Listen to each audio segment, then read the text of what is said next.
Counting carbs is something that has been a part of my life for a very long time.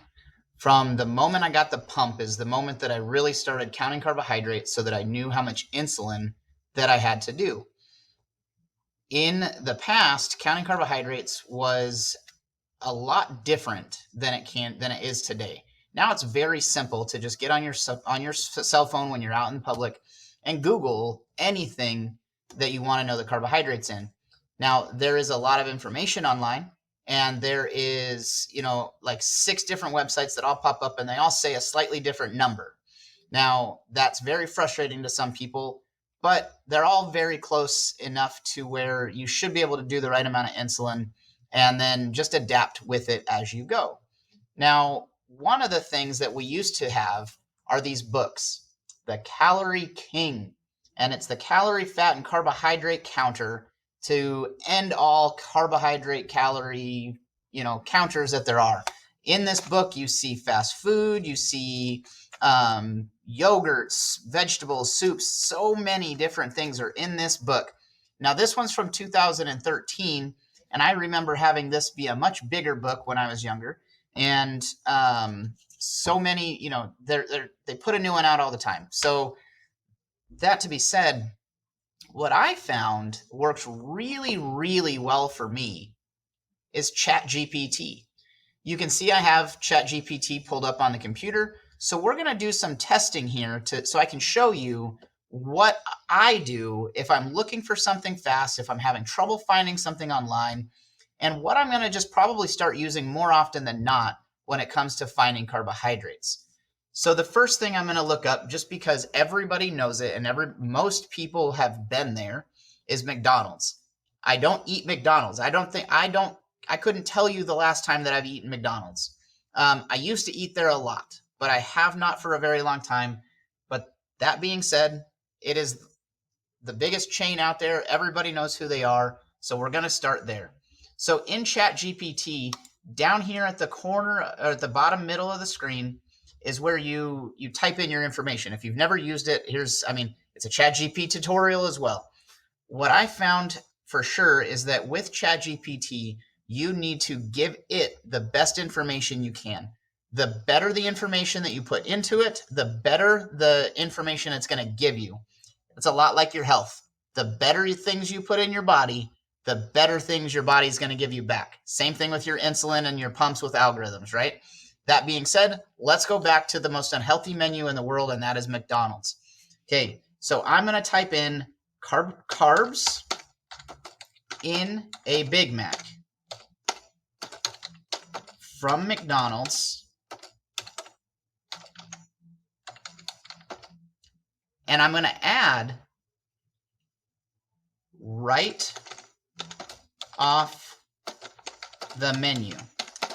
That allows it to look at the menu from McDonald's as close as possible without any modifications, okay? And then I'm going to hit enter. And it pops up and it says the Big Mac from McDonald's contains approximately 46 grams of carbohydrates according to McDonald's nutritional information. This value may vary slightly depending on regional variations and special ingredients. So now I also have McDonald's pulled up here, their website. And if I go to burgers, Big Mac, it pulls up the Big Mac. It tells you everything about the Big Mac, things that you probably didn't want to know about it. It shows you the ingredients on the Big Mac. And right underneath here is the nutritional summary. When I click on the nutritional summary of the Big Mac, it shows me right here that there are 46 carbohydrates in a Big Mac, just like ChatGPT told us. Now, one other thing that you can do with ChatGPT is instead of having to then ask it another question, like a more specific question, is you can ask it a more generic question next. Let's say I want to add a medium French fry. I'm going to say add the carbs of a medium French fry. Medium French fries. And it's going to say a medium French fries from McDonald's typically contains around 44 carbohydrates. So if you're eating or if you're combining a Big Mac with a medium French fries, the total carbohydrate count would be approximately 90 grams. So it said that the medium fries is 44 grams of carbohydrates.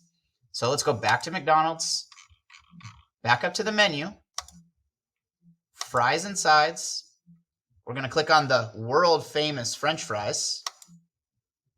They are very good. So don't get me wrong there. They have good French fries.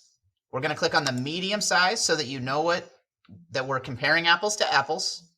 And then we're going to scroll down to our nutritional summary and 43 grams of carbohydrates. So ChatGPT was off by 1, but that 1 carbohydrate is not going to make a big difference. There's a lot of fat in it anyways, so there's other things that are going to affect your blood sugar, but it gives you the information very, very well. Now, ChatGPT is pulling information from all over the internet. So it makes sense that it might be off by 1 carbohydrate, and it's nothing that I'm going to, complain about. Then another cool thing you can do with ChatGPT is I can say, now give me the fat and protein for the above.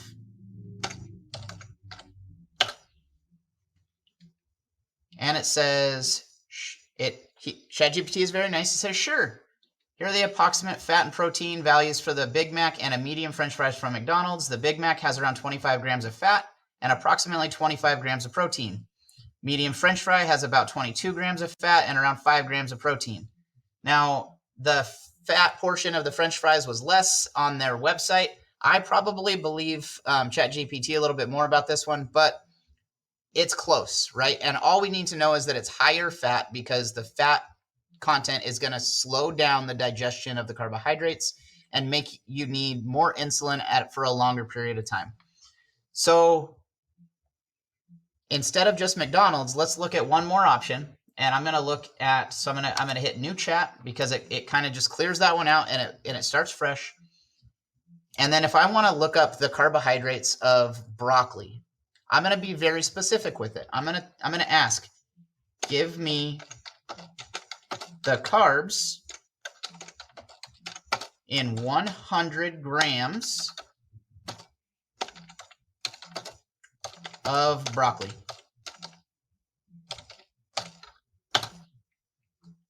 (100 grams of broccoli), there are about 6 grams of carbohydrates.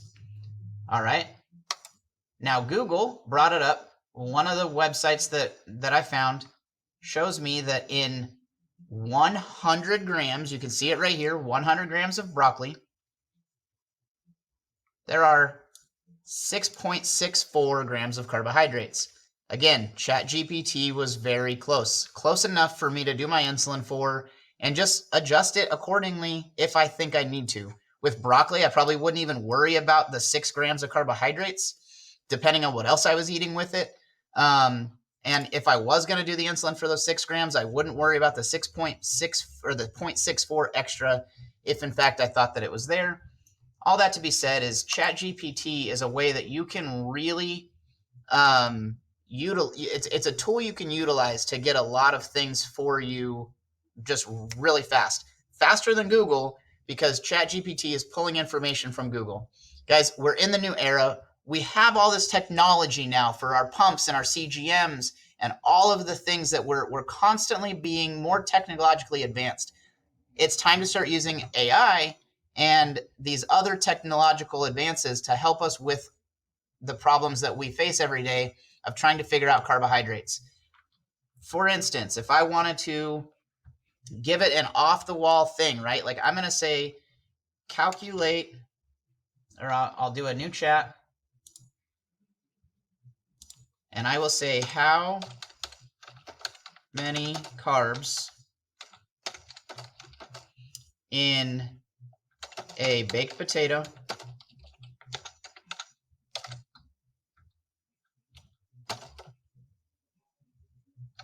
let's see here, a baked potato, let's do 100, and we'll be more specific. We'll do a medium baked but sized baked potato.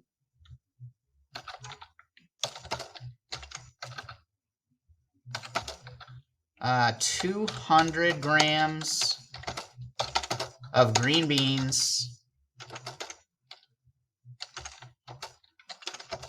and let's do I don't know.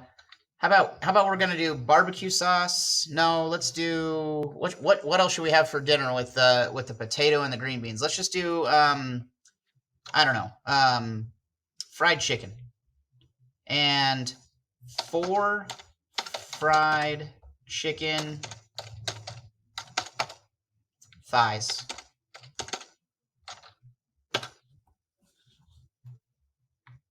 It's going to break it all down for me. It tells me about how big a medium-sized baked potato is, and it says 37 grams of carbohydrates. 10 carbohydrates in about 200 grams of green beans.